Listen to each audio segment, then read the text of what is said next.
Hey guys, it's Misty here again for another video today, and we are back with our Houston Vikings franchise mode. I am super excited to get into this because for the first time ever, we are actually in the second round of the playoffs. So who's hyped about that? Hopefully everything works out since we have made it to the second round for the first time before. But we're gonna have to go check St. Louis out as well, see how good they are real quick. They were the third seed in our division. Which means I actually don't know where were they in the conference. They were fourth seed in the conference, and they were also like fifth seed in the entire league, I believe. Yeah. So we have to go against them. So they're a pretty good team, just shy of 100 points in the season. Pretty good team, and I'm very scared to see Tarasenko on that team because I'm sure he's actually a god. So I can only imagine. So we're gonna have to go. I clicked simulate. I'm not even gonna be able to check their team yet. I'll check their team after game 2 then. My bad. I'm sorry. All right. Game number 1. First period. Nail Yakupov scores to make it 1-0. All right. I don't know what any of this team looks like, unfortunately, because I'm a Randy. So we're gonna have to guess. I'm assuming Yakupov, usually like he normally does, probably got up to around an 88. Playing at St. Louis, so I don't know. But second period, all right, Studnicka scored to make it 2-0. We are now trailing, going into the third by 2 goals. We'll slow sim it, see if we can come back. Power play, we couldn't do anything with it. Dawson Holt makes it a 1-goal game, though. We are currently outshooting them by quite a decent amount. Still not enough. Zach Sanford makes it 3-1 for the Blues. All right, 10 minutes remaining. Power play for the Vikings. It was a long one. 5 minutes remaining. Can we do anything, please? Oh, Jeremy Bracco makes it a 1-goal game. A minute and 50 seconds left. We'll slow down the sim to ×1 speed. 35 seconds. 31 seconds. Come on, someone, please. 10 seconds. Come on. Shit. Fuck. Damn it. All right. So, game number 1 was an L. Evan Fitzpatrick is their goaltender, which I figured he's probably around an 85 overall. .945 save percentage is a very good game from him. So Jeremy Lauzon was second star with 2 assists, and then Zach Sanford with the game-winning goal as well. Got in on the 3rd star. So we'll simulate up to game number 2, and then we'll actually press play game to actually look at this team. So 94 offense, so we get the same offense going. 93 defense, so they have better defense, and 89 goaltending, so we have better goaltending. Very interesting. Look at Tippett, what a dad. Looking good in those Houston Vikings jerseys, man. I love it. I love it so much. They're so nice. Definitely some of the coolest jerseys, I think. So let's go check what the team is looking like. All right, our team still the same, didn't change anything, but their team may be a little bit different. Robbie Fabry got up to an 85. I've usually seen him get up to an 88, 89, playing on that top line, so I'm glad he's a little bit lower. First line center, Brian Little. So they look like they're lacking in the center depth, so interesting. Vladimir Tarasenko up to a 97 overall. So he is very, very good. It's actually an L. Otto Makinen playing on that second line left wing, 82 overall. Ivan Barbashev, he usually gets to a higher overall as well. Surprised he's only an 84. He's second liner. And then Nail Yakupov an 87, so also pretty decent. Definitely not the best. I've seen him get higher than that before as well. Very interesting. Zach Sanford, 3rd line left wing. For some reason, he's not on the second line with Adam Pickard. He looks pretty good, though. He's 21 at 84 years, or he's 84 overall at 21 years old. That's pretty good. He could actually be very good for them in the future. Yeah, very interesting. Unless he was an overager, which could still be the thing, but still. Second line right wing, Jordan Martincook, or Martinuk, not Martincook, sorry, Martinuk. And then their 4th line, Frank Vetrano with Yor Laterra still playing on St. Louis, and then Jack Studnicka, who scored in that last game. So offense, pretty good. Defense, Jordan Schmaltz up to an 88. Yep, Alex Pietrangelo, a 91. He is listed as a top 4 defenseman now, so he is starting to drop. He's got one more year left on his deal, too. He could go to free agency after this year. You never know, since he is going to be 33, or he might even be 34 by that time. Jake Gardner, 32 years old now, 85, playing for St. Louis. Colton Parayko on that second line with him. Then third pair, Carl Gunnarsson with Jeff Petrie. So pretty good defensive core as well. I'd say that's probably better than ours, to be honest. And then their goaltending, wow. Evan Fitzpatrick actually got up to an 87. It's the highest I've ever seen him. It's probably because he's listed as a medium starter. I'm pretty sure he's actually a medium fringe or medium backup, but I know I put him to a medium starter. So yeah, he definitely got a little bit higher there. And then Jake Allen, the backup, still an 85 for them. So very interesting to see. So yeah, they definitely got some good ratings and a good team. This could be quite the series. I'm not too sure how this is going to work out, but we'll see. So we now move on to game number 2, and we'll see if we can improve on that last game and come back with a win. Let's only split home ice. I really don't want to give them two games on our home ice. That could be very bad. So, game number 2, first period. All right, Otto Makinen and Brian Little, second line left wing and first line center, are doing work for them so far. Very interesting. Second period. All right, it is now 4-0. Brian Little has 2. Yakupov got his first goal of this game, and then the shots are 21-11. So we now go into the third, trailing by 4, and we are also trailing by half of their shots. So currently not playing to our best. Jeremy Bracco gets his second of this series, so good, but still, I don't know, it's not looking good. Power play, couldn't do anything with it. 3 minutes and 30 seconds remains, and that's it. 4-1 was the final score. We didn't even break 20 shots. Brian Little, the first star, with 2 goals. That makes sense. So, unfortunately, that was quite an L that we just took. We actually just got dummied, and we also lost both games on home ice. This could be very bad. St. Louis is usually a home ice team, so we could be in for quite a struggle going into this series, or going into the rest of this series. So we go to game 3 now, down 2-0 in the series. Can we come back to make it a 1-game series, please? First period.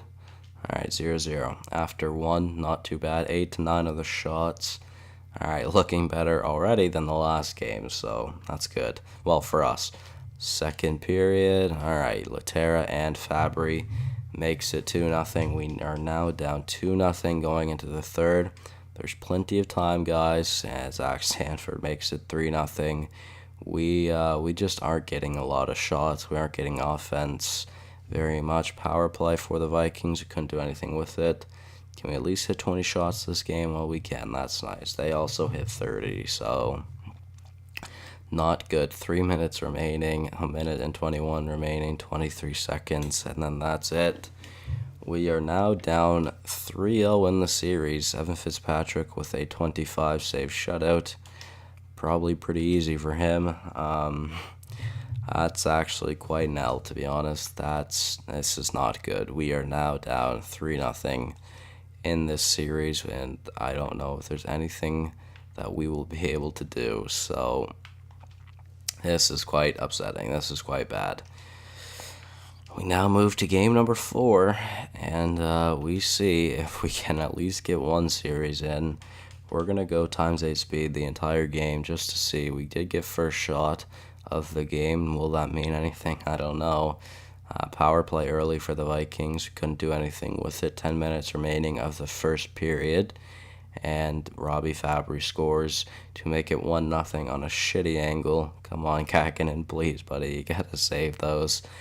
12 seconds left of the first, and we move to the second period. down by 1. We are out shooting them 12-11, so we're looking okay on the shots, but scoreboard definitely not in our favor. We move to the second period. Rudolph Balcers scores from basically the same spot that Fabry scored. Very early into the second period, we actually have a tie game for the first time in this series. I'm pretty sure that's the first time that we have a tie game in this series. Never mind though. Vladimir Tarasenko scores to make it 2-0. That's his first goal of the series, surprisingly enough. And we move to the third, trailing by 1. Once again, 23-21 out of the shots for us. I did, as I was talking about that goal, we did have like a 4-minute power play, and we couldn't do anything with it. It was a long power play, I know that, so that's unfortunate. We move to the third period now. We have a power play again. We couldn't do anything with it. We are still out shooting them. We need a goal here, boys. Are we actually going to get swept? Thank you, Travis Konechny. Now 2-2. All right, so we still plenty of time left. Power play for the Vikings, please. Thank you, Jansen Arkins. It is now 3-2, and for the first time in this series, we have the lead in the goal scoring, and we also win game number 4. All right. Robbie Fabry was first star for some reason and not Konechny. But okay, and then Gabo Kakinen, third star with a 928, so that's not great, to be honest. But okay, so we move back home to Houston, and we see if we can win game number 5 now, after still being down very much in this series. So first period of game number 5. All right, 1-1 tied. Rudolph Balcers made it 1-0. Then a few minutes later, Frank Vetrano makes it 1-1. 12-8 are the shots for us. Looking good so far. Second period. All right, Nail Yakupov scored early in that period to make it 2-1, and we are trailing once again going into the third period by 1 goal. We are still out shooting them by a few shots, but Pietrangelo makes it 3-1, and to be honest, I think that could be the dagger. Frank Vetrano, this is St. Louis's series, evidently. Dougie Hamilton makes it a 2-goal game, but I think it's too late. There's still time left. Obviously, anything could happen, but I don't think so. 2 minutes and 21 seconds remain. Emile Poirier makes it 1. Okay. I tried pausing the sim. We made it a 1-goal game, but it was too late. 4-3 with a minute and 19. We couldn't do anything in the last minute. Unfortunately, after making it to the second round for the first time, we get eliminated as well. Frank Vetrano with 2 goals, your first star, and then Pietrangelo with a goal and 2 assists. He had a great game, great captaincy from him. So, unfortunately, we have been eliminated from the playoffs in the second round. That kind of hurts. We kind of got dummied that entire time, to be 100% honest with you. That wasn't very good. So, unfortunately, we are now done. Oh, we're sending to the draft. I didn't mean to do that. I had a scouting assignment real quick. Lots of scouting to do here, so that's good. All right, looking okay. St. Louis, though, hopefully they can go far into the final, or if they can make it to the final past Anaheim. So I think we'll just sim to the draft, see who wins, and then I'm going to end the episode after that. So, once again, we get eliminated from the playoffs, unfortunately. Hopefully there's some big pieces in free agency that we can actually pick up. Maybe if we actually had been able to pick up Johnny Gaudreau, we would have been able to do better in that series. I definitely think that definitely could have been a big factor to us being a little bit worse. We could have been even better with Johnny Gaudreau, but the Stanley Cup champions are the Anaheim Ducks. For the first time in, what is that, 16 years? Yeah, roughly 16 years. They win the Stanley Cup. Very interesting to see. New York wins the draft lottery as well. So we are now at the draft. And yeah, let's see the retired players. Anybody retiring from us? There shouldn't be. Nope, we are good. Let's now move to the entire league. We'll check goalies first, I guess. Let's see any big ones. Carey Price, wow. All right, Carey Price, Steve Mason, and Corey Schneider. Those are three very big name goaltenders, all going down this year. Price was an 85. Definitely could have played at least one more season. Same thing for Mason. Could have played another season, but damn. Price, 35 years old now. Almost played 20 seasons in the NHL. Very interesting. Corey Schneider played 19. He almost played 20 years as well. Cool. A few other goalies there. But now for skaters, see any big names going down here. Alexander Ovechkin. Wow. Yeah, all Crosby and Ovechkin and Malkin and Backstrom and Kessel. What? Holy shit. Oh my god. Yo, what the heck? Ovechkin, Crosby, Malkin, Backstrom, Kessel, Giroux, Wheeler, Krejci, Neal, Foligno all go down in the same year to retirement. Freaking Pens, man. They lose Crosby, Malkin, and Kessel, and then the Caps lose Backstrom and Ovi. Holy. Ovi finished his season or his career with 1,546 points, and that's a lot of freaking points. He had 879 goals. That's a shit ton of goals, man. Crosby, he finished with 1,495, just shy of 1,500 points in 1,281 games. Malkin, he was over a point per game player as well. Backstrom, not quite. Same thing for Kessel, but 500 plus goals for Malkin, Crosby, and then 800. Ovechkin almost had 900 goals. That's freaking crazy. What the shit, man? Jesus. He was drafted in 2004. Also almost played 20 seasons in the NHL. Damn. Holy. Damn, it's crazy. Look, so Ovi went first in 2004. Malkin went second in 2004. 2005, Crosby went first. 2006, Backstrom went fourth. 2006, Kessel went five. So they all basically got drafted a few years apart from each other, and then and then some of them were playing together. That's crazy. I find that very interesting how they all went down together. Oh man. Alright guys, so that is going to be the video from me, so I will be back in the next episode, hopefully with a decent draft, and hopefully decent off-season all in general. So thank you guys so much for watching. Hopefully you all did enjoy. If you did, please leave a video with a like. What? Please leave a like on the video. And also, if you're new around here, subscribe for more content like this and other NHL talk type videos. So thank you guys so much for watching once again, and I'll see you guys all in the next one. Goodbye.